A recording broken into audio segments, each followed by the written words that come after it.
굿모닝 큐티 가족 여러분, 목숨 걸고 웃는 목요일 아침입니다.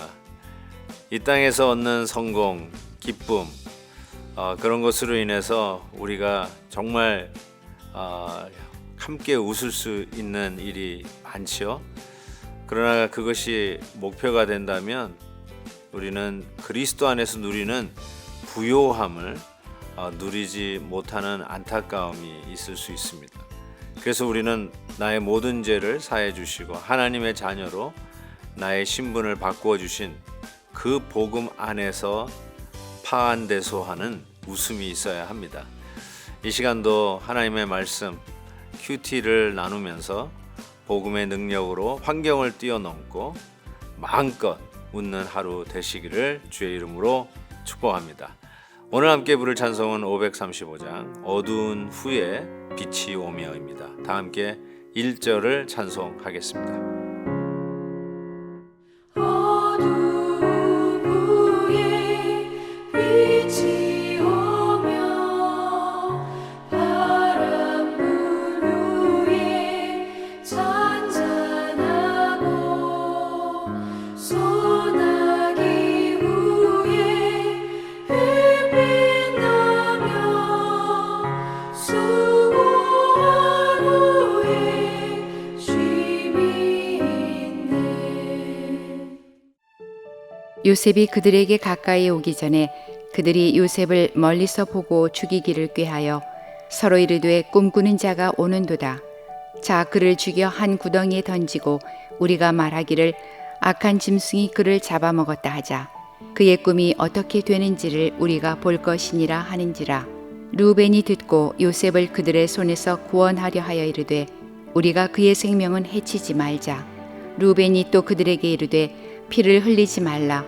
그를 광야 그 구덩이에 던지고 손을 그에게 대지 말라 하니 이는 그가 요셉을 그들의 손에서 구출하여 그의 아버지에게로 돌려보내려 함이었더라.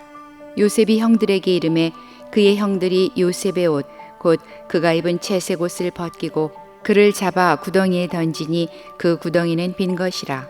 그 속에 물이 없었더라.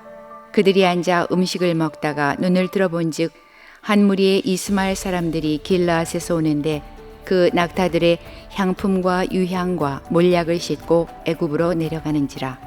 유다가 자기 형제에게 이르되 우리가 우리 동생을 죽이고 그의 피를 덮어둔들 무엇이 유익할까? 자, 그를 이스마엘 사람들에게 팔고 그에게 우리 손을 대지 말자. 그는 우리의 동생이요 우리의 혈육이니라 하매 그의 형제들이 청종하였더라. 그때에 미디안 사람 상인들이 지나가고 있는지라. 형들이 요셉을 구덩이에서 끌어올리고 은 20에 그를 이스마엘 사람들에게 팔매 그 상인들이 요셉을 데리고 애굽으로 갔더라.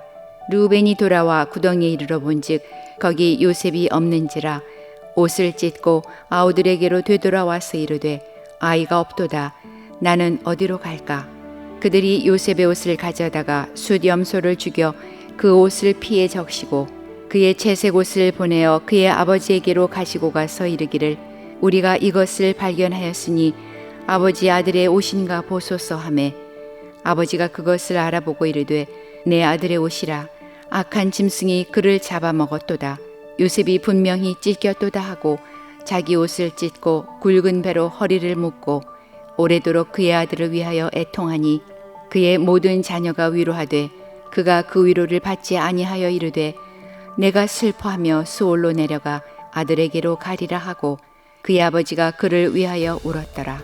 그 미디안 사람들은 그를 애굽에서 바로의 신하 친위대장 보디발에게 팔았더라. 아버지의 말에 순종해서 세겜 그리고 더 멀리 떨어진 도단까지 형들이 양치는 곳을 찾아갔던 요셉에게는 엄청난 위기가 기다리고 있었습니다. 멀리서 자기들을 보기 위해서 찾아온 요셉을 보는 순간 이 형들은 그 순간에 어떻게 하면 저 요셉을 죽일까, 죽이기를 도모하는 모습으로 오늘 본문이 시작이 됩니다. 실은 어떻게 같이 피를 나눈, 비록 이복 동생이긴 하지만 어떻게 자기의 형제를 죽일 일들을 도모하고 꾀할 수 있을까 상상을 하기가 참 힘듭니다. 그래서 속된 표현으로 이 가정은 콩가루 가정이라는 것이 맞는 것 같습니다. 가끔 이복 형제가 있는 성도님들을 만난 기억이 있습니다.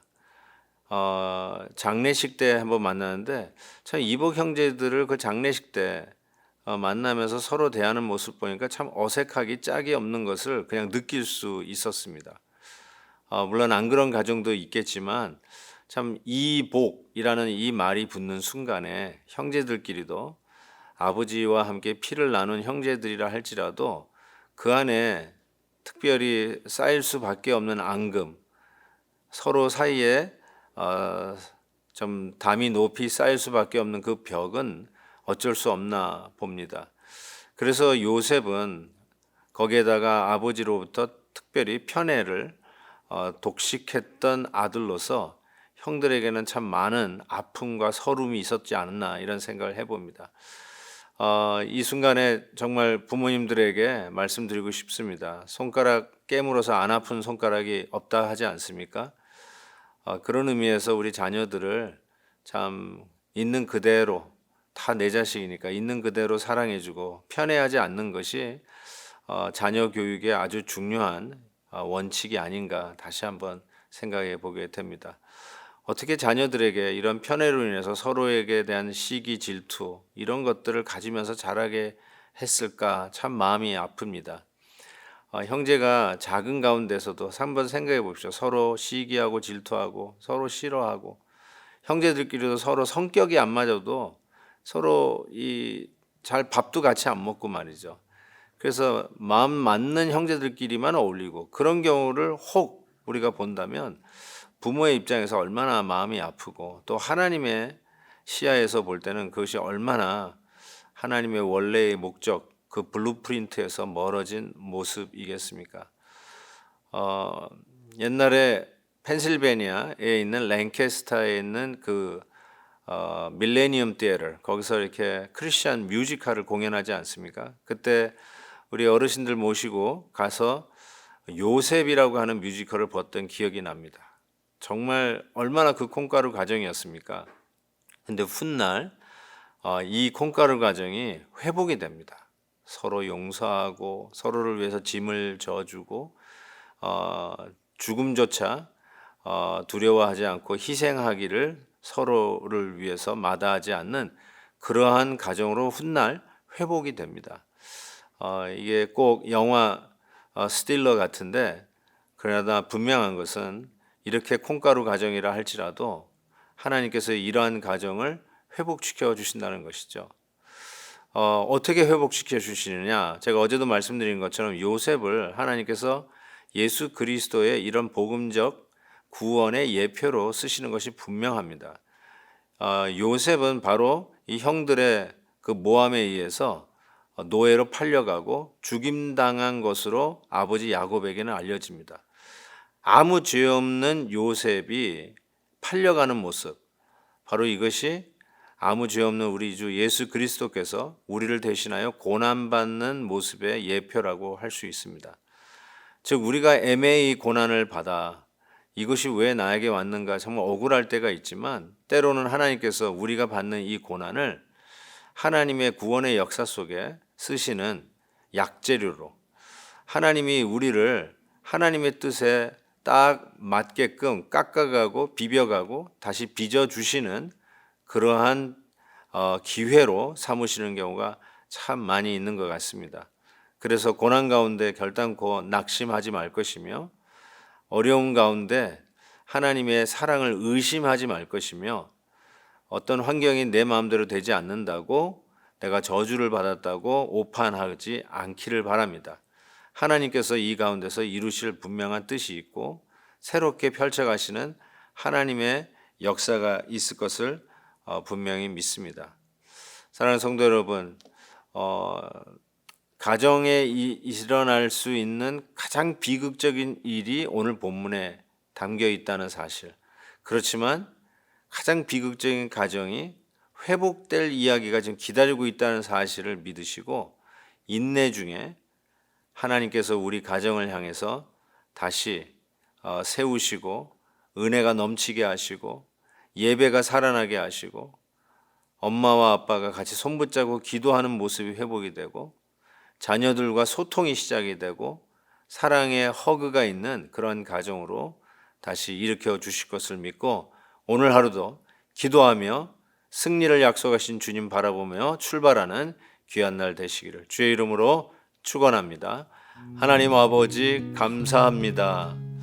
아무리 힘들고 어렵고 우리가 보기에도 불가능했던 야곱의 가정이 훗날 회복될 것을 우리는 믿기에 오늘 지금 요셉이 당하는 이 무고한 고난을 생각해 보며 우리가 당하는 어려움도 하나님께서 우리를 회복시키기 위해 쓰시는 놀라운 섭리가 있을 것을 믿고 말씀 의지하여 나아갑니다. 포기하지 않게 하옵소서. 저주하지 않게 하옵소서. 우리가 말로도 실현하지 않게 해 주옵소서. 하나님의 사랑 다시 한번 확신하며 어두운 가운데서도 말씀의 빛을 비추며 일어서는 저희들 되게 해 주옵소서. 예수 그리스도의 이름으로 기도하옵나이다. 아멘. 내일 또 뵙겠습니다.